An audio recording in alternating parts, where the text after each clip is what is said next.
Bismillahirrahmanirrahim. Assalamualaikum warahmatullahi wabarakatuh. Sahabat rahasia kolbu rahimakumullah. Inilah dosa yang 1000 kali lebih besar dari zina. Hindari sebelum terlambat.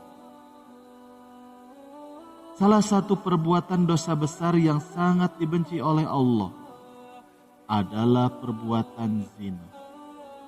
Banyak sekali ayat yang mencantumkan di dalam Al-Quran yang di dalamnya menjelaskan terkait hukum yang akan diterima oleh kita baik di akhirat maupun di dunia. Zina yang dilakukan oleh seseorang yang belum menikah, maka hukumnya buat pelakunya adalah harus dirajam di depan penduduk sebanyak 100 kali.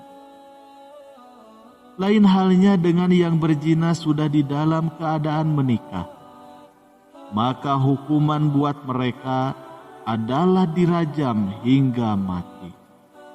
Begitu besarnya dosa yang diterima oleh seorang penzina ini. Dalam sebuah riwayat dijelaskan bahwa Nabi Musa alaihissalam pernah tidak memaafkan pelaku zina karena dianggap dosa terlalu sangat hina. Nabi Musa alaihissalam pernah mengusir seorang wanita yang sudah melakukan perbuatan zina, di mana wanita itu datang kepada Nabi Musa alaihissalam untuk meminta petunjuk agar dia bisa diampuni oleh Allah Subhanahu wa Ta'ala.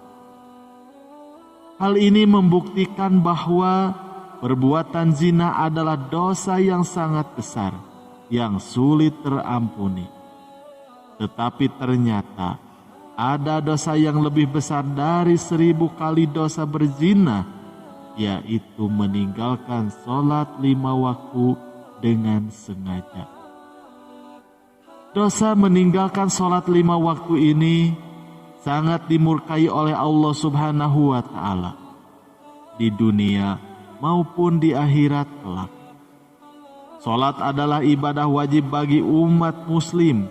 Salat merupakan pondasi dan dasar agama Islam. Meninggalkan salat sama saja dengan meruntuhkan tiang agama dan membuat Allah murka. Ibnu Qayyim al-Jauziyah rahimahumullah berkata, kaum muslimin bersepakat bahwa meninggalkan sholat 5 waktu yang disengaja merupakan dosa besar yang paling besar dan dosanya lebih besar dari dosa membunuh, merampas, berzina, mencuri dan minum minuman keras. Orang yang meninggalkannya akan mendapatkan hukuman dan juga kemurkaan Allah, serta mendapatkan kehinaan di dunia dan juga di akhirat kelak. Nabi Muhammad SAW, beliau pernah diperlihatkan pada suatu kaum yang dibenturkan kepala mereka pada batu. Setiap kali benturan itu menyebabkan kepala pecah, kemudian ia kembali kepada keadaan semula dan mereka tidak berhenti melakukannya. Lalu Rasulullah SAW bertanya kepada Jibril, "Siapakah ini wahai Jibril?" Maka Jibril menjawab, "Mereka ini adalah orang-orang yang kepalanya tidak dipakai untuk menunaikan sholat fardu." Hadis riwayat Tabrani. Dalam riwayat lain juga diterangkan bagaimana pedihnya siksaan bagi seseorang yang meninggalkan sholat dengan sengaja. Ibnu Abbas radhiyallahu anhu berkata, jika langit sudah terbuka, maka malaikat akan datang dengan membawa rantai sepanjang 7 hasta. Rantai ini akan digantungkan kepada orang yang tidak melaksanakan sholat, kemudian dimasukkan dalam mulutnya dan akan keluar dari duburnya. Kemudian malaikat mengumumkan ini adalah balasan orang yang menyepelekan perintah Allah. Hadis riwayat Ibnu Abbas radhiyallahu anhu. Sahabat rahasia kolbu rahimakumullah. Di zaman Nabi Musa alaihi salam, ada seorang wanita. Ia mendekati rumah Nabiullah Musa alaihi salam dengan terhuyung-huyung. Maka diketuknya pintu pelan-pelan sambil mengucapkan salam. Maka terdengarlah ucapan dari dalam, "Silahkan masuk."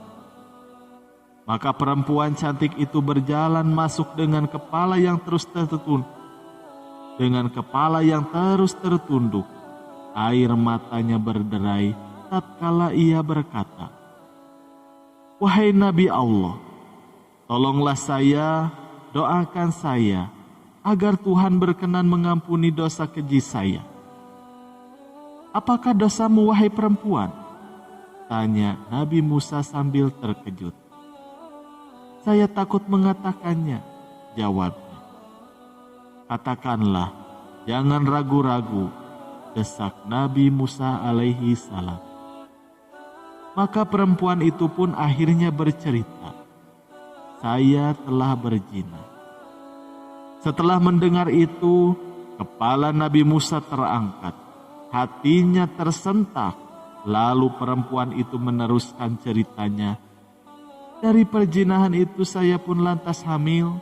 Setelah anak itu lahir, langsung saya cekik lehernya sampai dia meninggal." Ucap wanita itu sambil menangis sejadi-jadinya. Mendengar hal tersebut, Nabi Musa marah sejadi-jadinya. Dengan muka berang, beliau menghardik, "Dasar perempuan bejat, nyah kamu dari sini, agar siksa Allah Ta'ala tidak jatuh ke dalam rumahku karena perbuatanmu. Pergilah kamu," kata Nabi Musa sambil memalingkan matanya karena merasa jijik. Dengan hati hancur luluh, maka perempuan itu keluar dan melangkah dari dalam rumah Nabi Musa. Dengan ratapan dan tangisannya yang amat memilukan, ia tidak tahu harus kemana lagi untuk mengadu. Bahkan ia tak tahu mau dibawa kemana lagi kaki-kakinya. Bila seorang nabi saja sudah menolaknya, bagaimana pula manusia lain bakal menerimanya? Terbayang olehnya betapa besar dosanya, betapa bejat perbuatannya. Lalu malaikat Jibril alaihi salam turun menemui Nabi Musa alaihi salam. Sang Ruhul Amin Jibril lalu bertanya, "Mengapa engkau menolak seseorang wanita yang hendak bertaubat dari dosanya? Tidaklah engkau tahu dosa yang lebih besar daripadanya?" Nabi Musa terperanjat. "Dosa apakah yang lebih besar dari kekejian wanita penzina dan juga pembunuh itu?" kata Nabi Musa dengan rasa ingin tahu.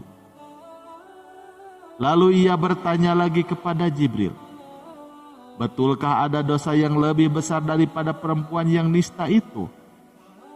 "Ada," jawab Jibril dengan tegas. "Dosa apakah itu?" tanya Nabi Musa kembali. "Orang yang meninggalkan sholat dengan sengaja dan tanpa penyesalan, orang itu dosanya lebih besar daripada 1000 kali berzina." Ketika mendengar penjelasan malaikat Jibril tersebut, maka Nabi Musa kemudian kembali memanggil wanita tadi untuk menghadap kepadanya. Lalu ia mengangkat tangannya dengan khusyuk. Beliau memohonkan ampunan kepada Allah Subhanahu wa Ta'ala untuk perempuan tersebut. Nabi Musa telah menyadari orang yang meninggalkan sholat dengan sengaja dan tanpa penyesalan adalah sama saja seperti berpendapat bahwa sholat itu tidak wajib dan tidak perlu atas dirinya. Berarti ia seakan-akan menganggap remeh perintah Allah. Bahkan dia seolah-olah telah menganggap Allah tidak punya hak untuk mengatur dan memerintah hambanya. Sedangkan bagi orang yang telah bertaubat dan menyesali dosanya, dia bersungguh-sungguh berarti masih mempunyai iman di dalam dadanya dan yakin bahwa Allah itu Maha Pengasih lagi Maha Penyayang. Itulah sebabnya Allah pasti menerima taubatnya. Yang perlu diingat, meskipun dosa meninggalkan sholat itu lebih besar daripada perbuatan zina, bukan berarti zina dianggap remeh. Islam mengingatkan supaya manusia menjauhi perbuatan zina, karena zina termasuk kategori dosa besar di samping syirik dan juga membunuh. Wallahu a'lam bishawab. Sekian yang bisa kami sampaikan, semoga bermanfaat. Wassalamualaikum warahmatullahi wabarakatuh.